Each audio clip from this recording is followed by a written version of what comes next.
শীত মানেই কিন্তু বেশ খাওয়া দাওয়ার মজা। আর শীতকালেই কিন্তু ভোরে ভোরে পাওয়া যায় বাজারেতে বিভিন্ন ধরনের সবজি। এই শীতকালটা অনেকেই খুব পছন্দ করে। আমারও কিন্তু ভীষণ পছন্দ এই শীতটা। তবে এত কনকনে ঠান্ডার মধ্যে বেশ গরম গরম ধোঁয়া ওঠা এরকম একটা কিছু ভাজা থাকলে গরম ভাতের সঙ্গে দারুণ জমে যায়। নিয়েছি পালং শাক। পালং শাকগুলোকে ভালো করে বেছে ধুয়ে আমি পরিষ্কার করে নিয়েছি। ভালো করে ধুয়ে পরিষ্কার করে জল ঝারিয়ে নিয়েছি। এরপর আমি কড়া বসিয়ে সাদা তেল বেশ ভালো করে গরম করে নিয়েছি।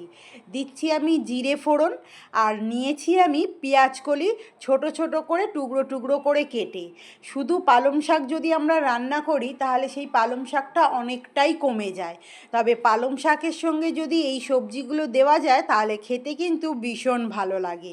প্রথমেই দিয়েছি পেঁয়াজকলি ছোট ছোট টুকরো করে, এরপর আমি লম্বা লম্বা করে সরু সরু করে কেটে নিয়েছি সিম। সেই সিমগুলোকে আমি ধুয়ে পরিষ্কার করে দিয়ে দিলাম কড়ার মধ্যে।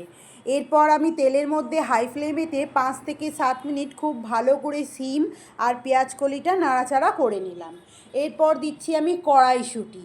কড়াইশুঁটি যদি না চান তাহলে এটা স্কিপ করে যেতে পারেন, এখানে বাদামও দেওয়া যায়, সেটাও কিন্তু বেশ ভালো লাগে। কড়াইশুঁটি দিয়ে আমি 2 মিনিট নাড়াচাড়া করে নিয়ে দিয়ে দিচ্ছি পালং শাকটা, যেটা আমরা কুচো কুচো করে রেখেছি। একটু বড় বড় করে কুচো করলেও কোনো অসুবিধে নেই, কারণ পালং শাক থেকে বেরোয় জল আর পালং শাক খুব নরম হয়ে যায়, তাই একটু বড় বড় করেই টুকরো টুকরো করে নিয়েছি। কড়ার মধ্যে দিয়ে আমি খুব ভালো করে এদিক থেকে ওদিক ভালো করে নাড়াচাড়া করে দেব। শাকগুলোকে নিচের দিকে করে নাড়াচাড়া করতেই দেখুন একদম এরকমভাবে কমে যাবে। শাক থেকে বেরিয়েছিল প্রচুর জল, সেটাকেও করে নিতে হবে শুকনো। বেশ হাই ফ্লেমে আমি এটাকে নাড়াচাড়া করে শাকের জলটাকে শুকনো শুকনো করে নিলাম। এরপর দিচ্ছি পরিমাণ মতো নুন আর দিচ্ছি হলুদ। দিয়ে আমি আবারও এটাকে বেশ ভালো করে নাড়াচাড়া করে নেব। ভালো করে ততক্ষণ নাড়াচাড়া করতে হবে যতক্ষণ না এই নুন থেকে বেরোনো জলটা শুকনো হয়ে যাচ্ছে, ঠিক ততক্ষণই আমরা বেশ ভালো করে নাড়াচাড়া করে নেব। যদি রেসিপি ভালো লাগে তাহলে একটা লাইক আর কমেন্ট করে আমার পাশে থাকার অনুরোধ রইল। এরপর আমি খুব ভালো করে শুকনো করে নাড়াচাড়া করে নিয়েছি। শাকটা আমাদের একদম রেডি হয়ে গেছে ভাজা ভাজা। নামাবার শেষ সময় আমরা দিয়ে দেব সামান্য একটু চিনি, খুব বেশি না, অল্প একটু চিনি দিয়ে দেব যাতে সবজির খার ভাবটা কেটে যায়।